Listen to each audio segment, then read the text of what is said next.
Hey, it's Josh, aka Spieglass. I just wanted to go over a few quick things that I've been doing to try and enhance my high gain tones with the FM3. So we're looking at one of their actual factory presets that I've just tweaked a little to my liking, and I have a loop going that I'm just going to use to demonstrate stuff. So a couple small things that might be pretty obvious, but I'll just give my thoughts on them. So the first thing is, before just plopping on a drive pedal immediately, I like to experiment. There's so many things you can do even before you start adding other blocks in here, just within the amp. And the first thing is right here, the preamp section. You can do a boost before you even add a drive. And although there's not as many options as there are on the drive pedals, you can do an awful lot. So for example, here's just a mid boost that I'll kick on, and you'll hear the change in tone.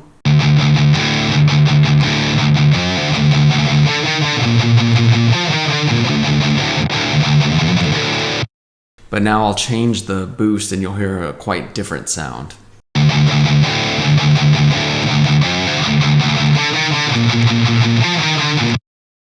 So without just adding stuff, particularly if you're going to do other things and you're worried about CPU usage, just use what's in the amp first and play with stuff. And keeping in that theme, there is speakers. You can do so much, obviously, by tweaking amp stuff, by tweaking cab stuff, impulse responses, so many things, again, before you even start adding other blocks. That speaker is something I definitely don't ever overlook. It just adds to the insane amount of combinations you can do. And so really, without even tweaking anything in here, you can just look at the different speaker setups and get very different sounds. So I'm just going to click through a few, and you'll hear that with a good sounding amp and cab and all these other things, just play with this for a little bit too.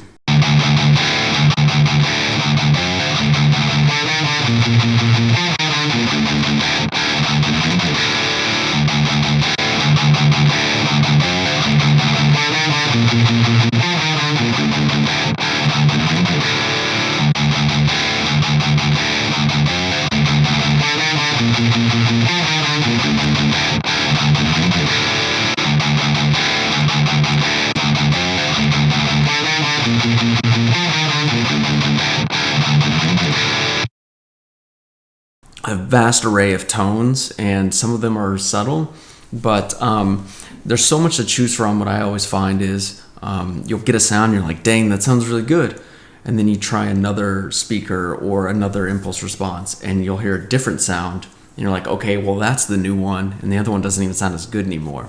So just keep trying stuff. You'll never really run out of stuff to try, and this is the technique. Just throw down a loop and start playing with stuff. So those are some of the foundational things I do, is sticking within amps and cabs.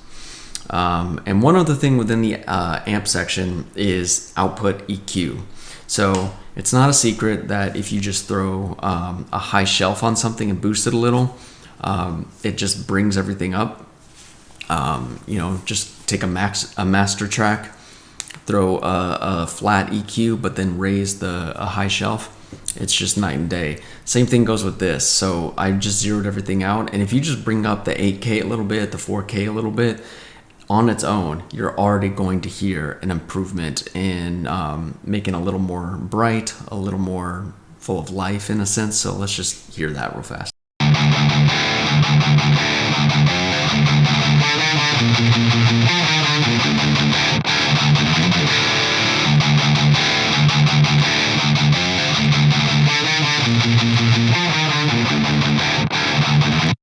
I mean, the second I hit that zero all, you just immediately hear it just goes so much more lifeless. So one thing I always do, again, before adding all these other stuff, is I always boost 8K a little, 4K a little, and then I'm typically a mid-scoop guy, not crazy amount. It just depends on the application as well, because it also has to fit within your track. Something else that's very important when we start to get to adding stuff is I've got this angle preset that I actually got from Exchange, so I highly recommend this. This one is called the Andy Sneap technique. A lot of you probably know this, but basically you use a multi-band compressor specifically for palm muting. So obviously when you palm mute, you get a lot of heavy low end, and you want to free up those low frequencies for your kick drum, your bass guitar, and other things that are supposed to live in those lower frequencies, and you don't want to muddy it up. So what you do is you just put one band of your multi-band compressor in the lower range. You can see I have mine set to 90 hertz here, but again, you're always using your ears because it's not just the tone of the guitar, but it's also how it's going to sound in your mix. And then you play with the threshold, and you can see it's not compressing a lot, 2.3 to 1, not a crazy amount. I'll probably turn the attack up even a little more too. But you can see these other ones, the threshold's at 0, so they're not doing anything.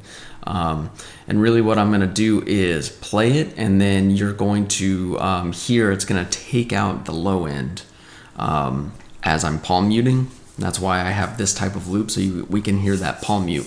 And just listen to how much low end is going to be drawn out.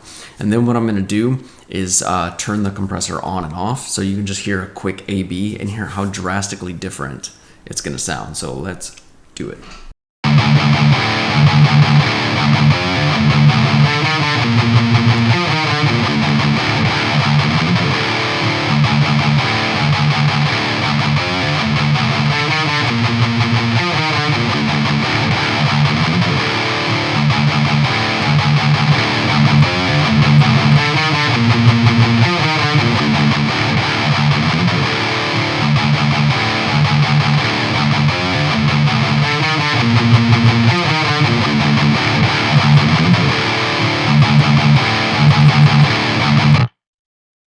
So you can certainly hear the low end drops out. Now, it does affect the overall signal in some ways, especially the more you drop it down. And you can see this blue line here will go down to show how much it's compressing. But then you can make up for it in other ways by boosting your level to get it back up, or using other effects and stuff within your amp settings. If I were to demonstrate it right now, let's just do like a, you see that blue line moving, but then if I turn it off,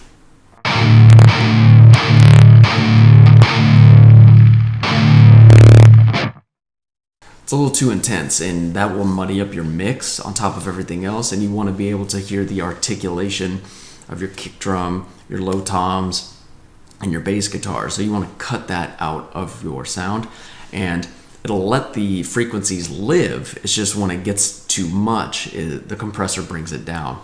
So yeah, experimenting with the frequency you're at, and then the threshold, and just use your ears, and that'll take out a lot of that super low end that gets brought in by palm muting.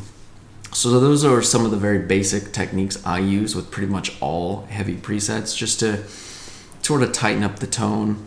Some of the other frequent things I use, that I'm sure we all use, are of course gates, and messing with overall EQ.